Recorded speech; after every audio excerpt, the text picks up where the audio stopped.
Jakarta dengan segala problematikanya akan mengalami krisis air bersih. Sejauh ini pemerintah tidak tinggal diam. Banyak upaya yang telah dilakukan. Apakah pemerintah mampu menyelesaikannya dengan baik? Berikut liputan jurnalis Kompas TV, Glenis Oktania untuk Anda.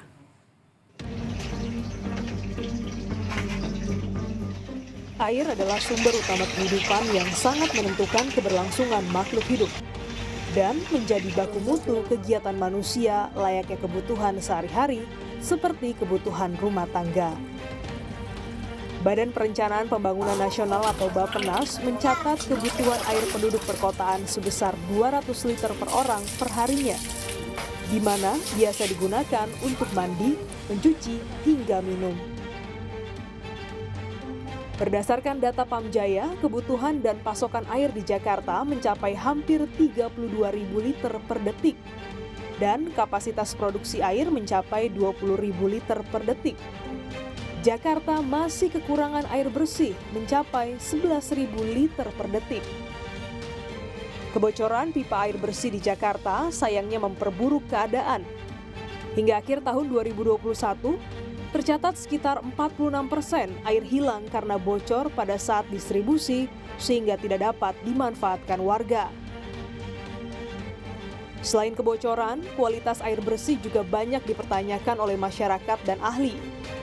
Padahal, Peraturan Menteri Kesehatan Nomor 32 Tahun 2017 telah mengamanatkan standar baku mutu air bersih. Untuk sanitasi, air seharusnya tidak berbau, tidak mengandung bakteri E. coli, dan mengandung kadar kimiawi rendah. Sedangkan standar air minum yakni harus terlindung dari sumber pencemaran, binatang yang membawa penyakit. Secara fisik, air bersih untuk layak minum yaitu tidak berbau, jernih, dan tidak terpapar matahari secara langsung, serta tidak memiliki endapan di bagian bawah.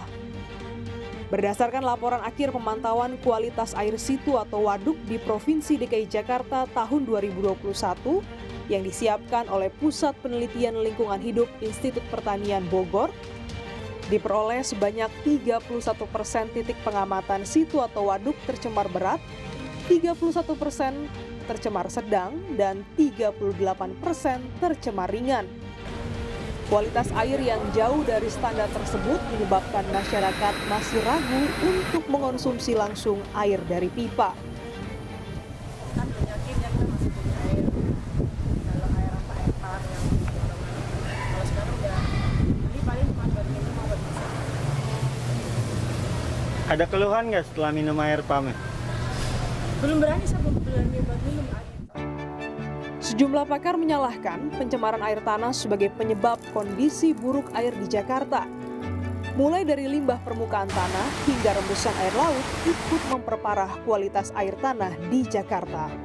Sekarang orang banyak dapat air, tapi kualitasnya sebetulnya tidak layak untuk dikonsumsi. Jakarta itu hampir 40% wilayah utara, bahkan sudah sampai pusat, air tanahnya sudah kena intrusi air laut. Nggak kebayang sama kita. Air yang ada di permukaan tanah saja sudah kena limbah, sementara sebagian besar air tanahnya juga kena bakteri E. coli dan sudah kena intrusi air laut. Jadi ibaratnya betul-betul kita mencari mata air, ketemunya air mata. Krisis air bersih di Jakarta ini sayangnya juga terjadi di daerah lain. Berdasarkan data dari Rencana Pembangunan Jangka Menengah Nasional atau RPJMN 2020 hingga 2024, hanya sekitar 7% rumah tangga di Indonesia yang memiliki akses air minum yang aman. Data Bappenas menunjukkan Pulau Jawa dan Bali akan keterbatasan ketersediaan air. Daerah lain seperti Sumatera Selatan, Nusa Tenggara Barat, dan Sulawesi bahkan diproyeksikan akan mengalami kelangkaan air bersih dan air minum pada 2045. Penduduk Indonesia sayangnya masih menjadi bagian dari sekitar 2,2 miliar orang di seluruh dunia yang kekurangan air minum aman untuk dikonsumsi berdasarkan rilis dari PBB. Kalau istilah kritis seluruh Jawa ya otomatis semuanya, istilahnya begitu seluruh daerah.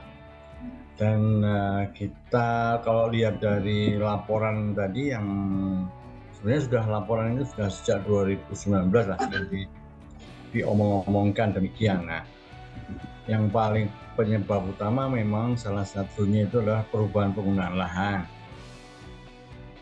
Perubahan penggunaan lahan di bagian resapan air, tempat masuknya air. Terus yang kedua karena perubahan iklim. Ketersediaan air di Jakarta menjadi pekerjaan rumah pemerintah provinsi setiap tahunnya. Eksploitasi air tanah yang dilakukan industri membuat cadangan air tanah di ibu kota semakin menipis. Eksploitasi masif tersebut juga mempercepat penurunan muka tanah di Jakarta, selain mengancam ketersediaan air bersih untuk dikonsumsi. Persoalan air saja, air ini bisa implikasi Jakarta tenggelam, Jakarta ditenggelamkan oleh laut, Jakarta makin turun permukaan tanahnya, Jakarta penuh dengan limbah, Jakarta penuh dengan air bekas kemasan.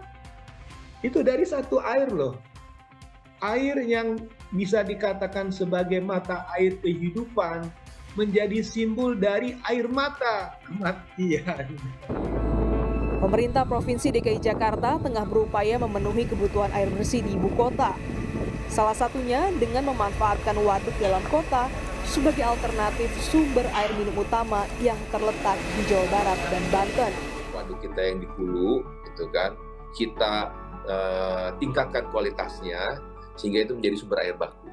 Gitu. Walaupun nanti mungkin tidak sampai level air minum, tapi minimal air bersih itu untuk regional residential areas permukiman sekitarnya itu bisa dipenuhi. Untuk pengendali banjir kami sebagai tampungan air untuk air bersih di musim kemarau nanti. Bersama dengan kita juga, dalam artian begini, PAM menyediakan kios-kios air di daerah-daerah yang belum dilayani di sisi utara pada saat ini. Kurang lebih ada 100-an kios yang sudah dibangun oleh PAM.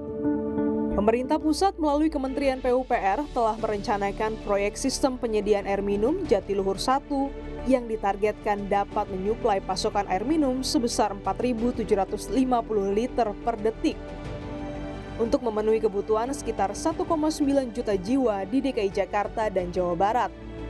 Proyek SPAM Jatiluhur ini diharapkan rampung Juni 2024. Langkah pemerintah pusat dan Provinsi DKI Jakarta untuk memenuhi suplai air bersih akan menjawab krisis air ibu kota di masa yang akan datang.